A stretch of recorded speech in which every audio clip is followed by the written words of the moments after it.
Mas onde que você acha que a fé ela se encontra com a filosofia? Pra gente contar, eu acho que antes a gente podia contextualizar, Legal. né, o que é fé e o que é filosofia, e o teu trabalho é essa intersecção, né? Ver onde elas se encontram. Eu entendo que elas nunca se desencontraram. É? É a gente é que interpreta a filosofia descolada da realidade religiosa.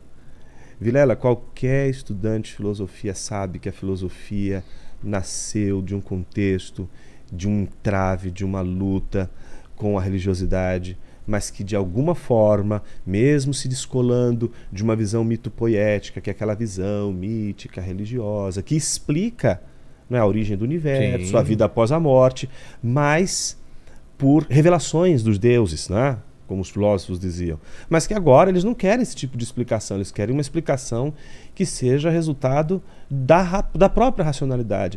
Mas a busca de uma explicação para o sentido da vida, a vida após a morte, as origens, o belo, o critério para dizer o que é belo, o critério para dizer o que é justo, o critério para dizer o que é verdadeiro, toda essa busca, não mais por uma revelação divina, mas pela racionalidade. E então não são poucos, mas muitos os que acham que quando a filosofia faz esse movimento, ela está descaracterizando e rompendo absolutamente com qualquer fundamento que seja alheio à razão. E não é isso. Não tem é interessante quando a gente estuda a filosofia e descobre que a maior parte dos filósofos levam a questão de Deus a sério. Ah, é? É.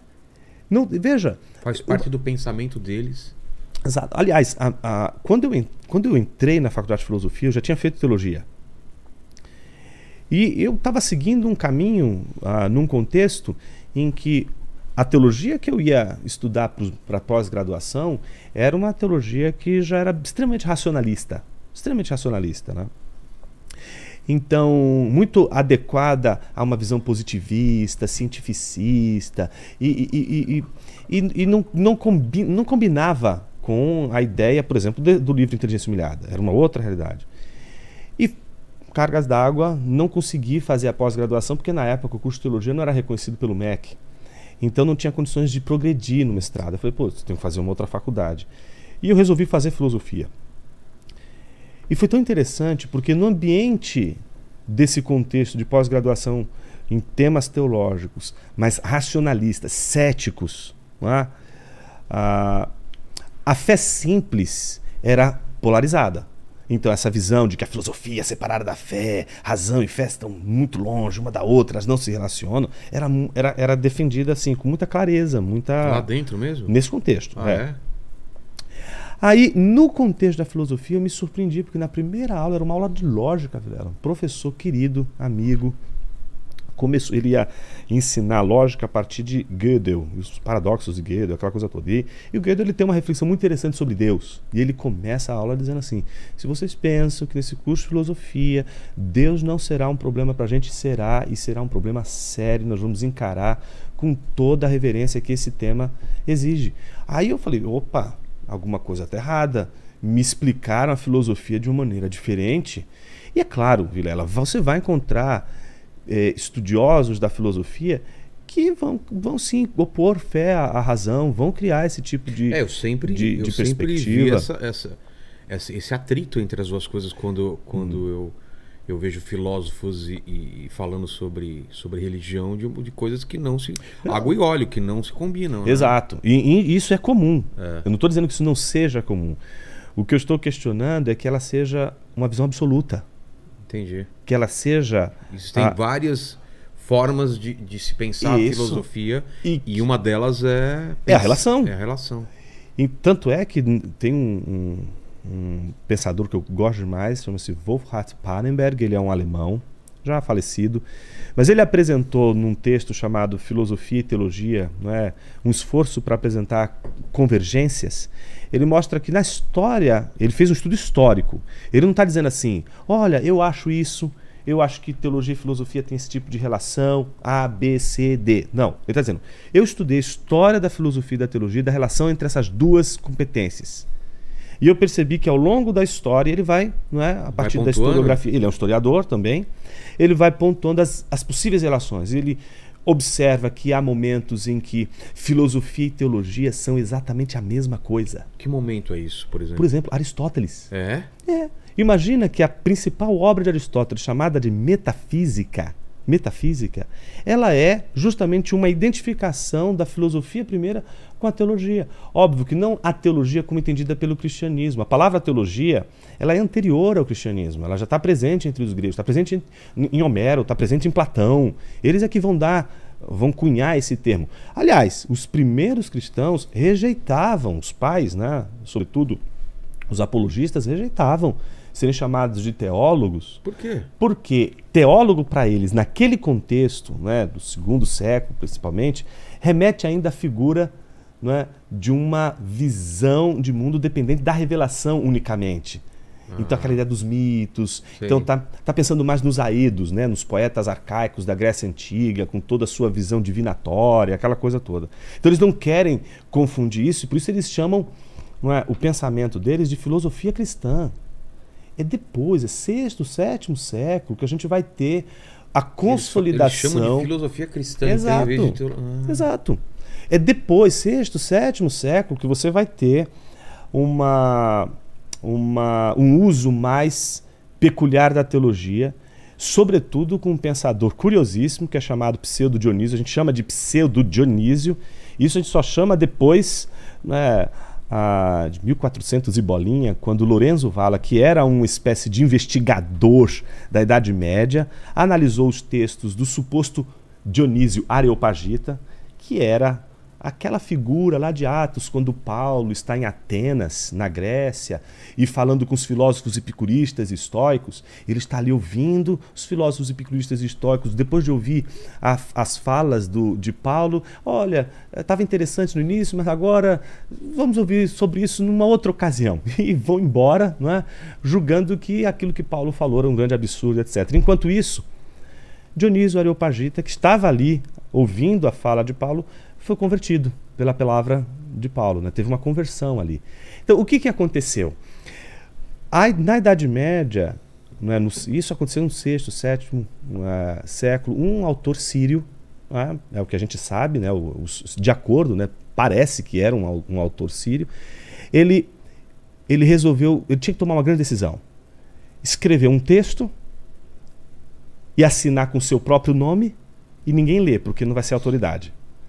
E assinar com o nome de uma figura importante da antiguidade, não ser conhecido, mas ser lido. Entendi. Então o que ele fez?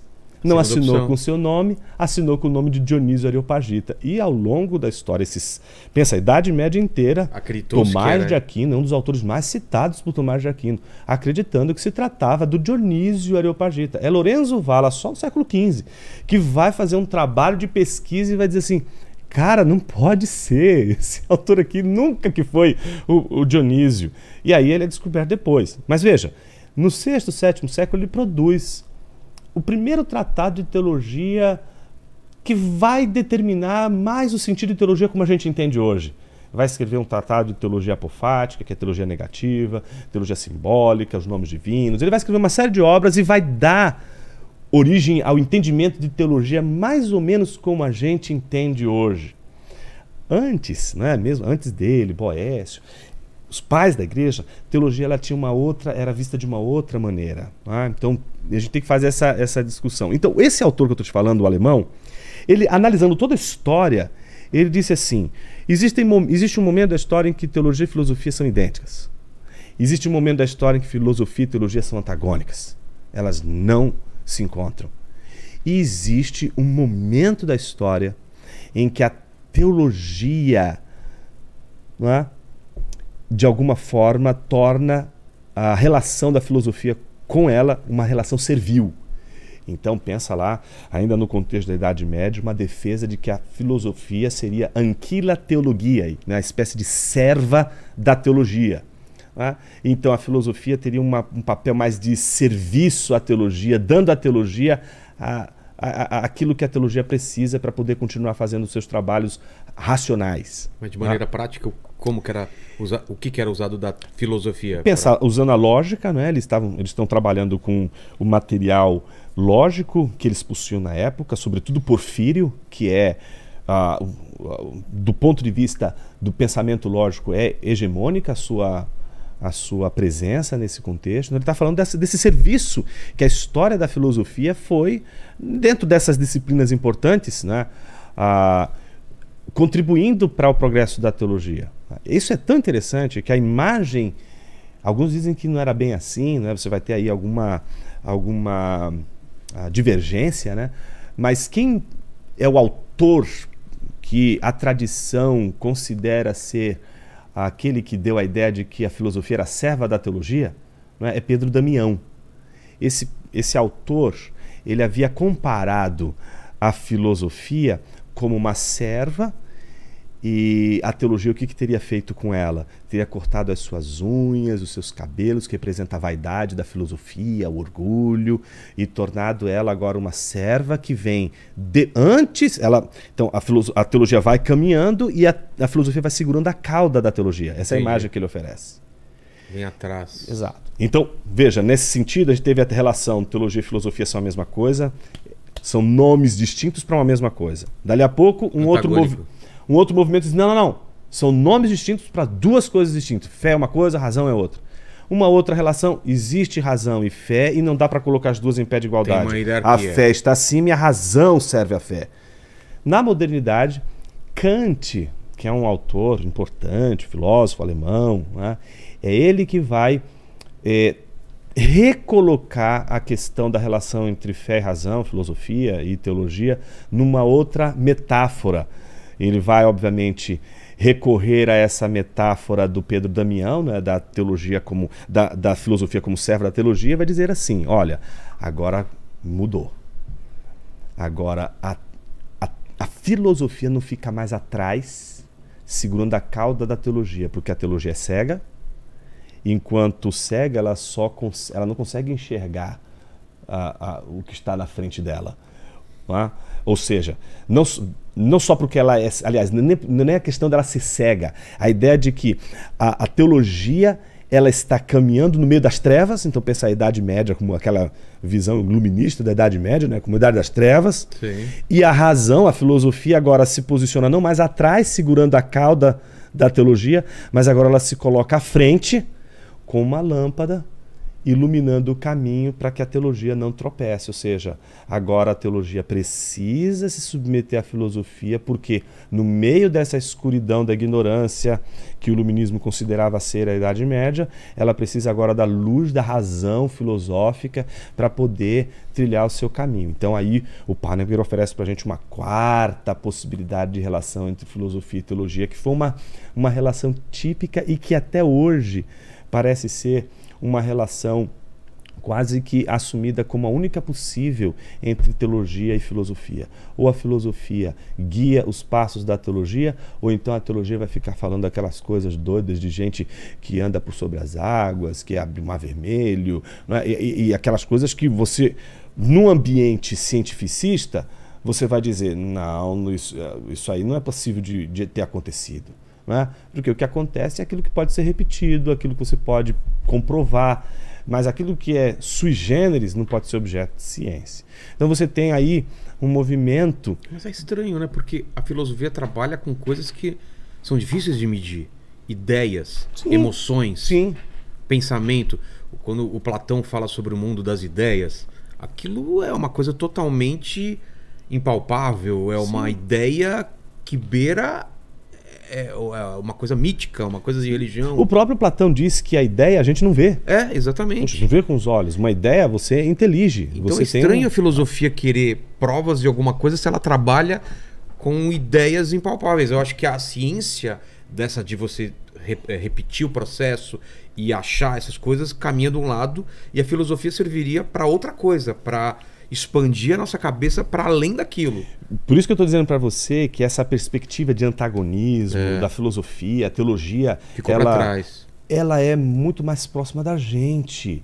O quê? Ela reflete mais o nosso jeitão de encarar fé e razão, teologia e fé como irreconciliáveis. Vamos deixar essas duas coisas em esferas distintas.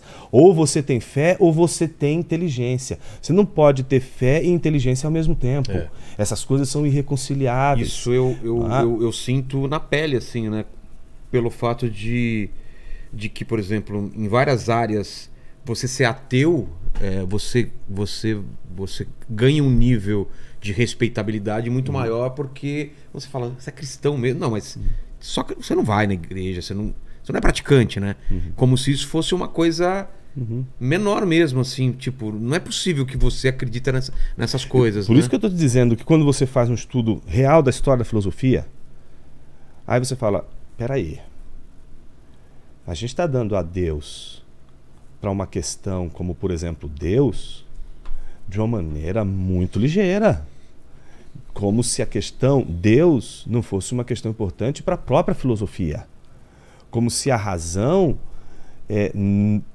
todas as vezes que considerasse Deus como uma questão, ela perdesse a sua própria missão enquanto pensamento, enquanto fonte de faculdade de raciocínio.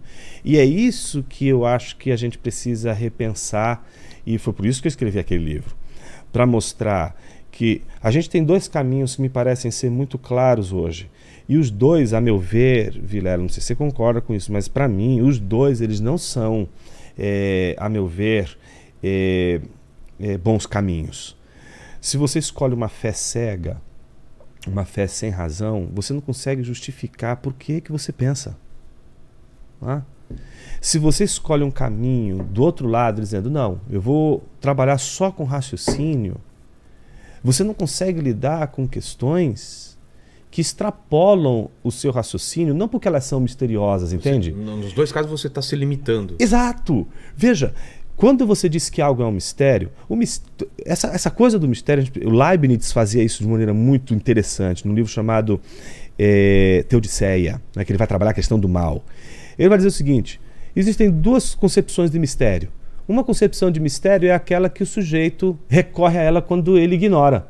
Então ele está afirmando um monte de crença, sabe?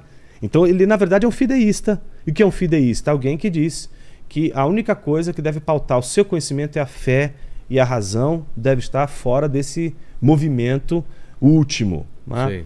Então, ele está dizendo que uma pessoa que caminha no fideísmo, nesse tipo de raciocínio, quando ela fica diante de uma questão difícil, ela simplesmente apela para o mistério. Isso é um mistério. Mas essa afirmação do mistério não é uma afirmação racional, é um escapismo. É uma maneira de você fugir do problema do raciocínio. Agora, existe uma outra maneira de você recorrer ao mistério, que não é pelo fato do mistério representar algo extraordinário, fantástico, mas pelo fato de você reconhecer que o seu raciocínio tem limitações. E se o seu raciocínio tem limitações, isso significa que algumas coisas você pode conhecer e outras você pode ignorar. E o fato de você ignorar determinadas coisas não torna essas coisas irracionais. Elas podem continuar sendo racionais, mas elas estão para além dos nossos limites da razão. Então é nesse ponto que eu acho que tanto a razão quanto a fé, elas não, quando elas são vistas dessa maneira, elas estrangulam o ser humano. Eu entendo que uma pessoa, quando escolhe entre fé e razão, ela está num processo de desumanização. Ela está se fragmentando. Ela está dividindo uma coisa que não se divide.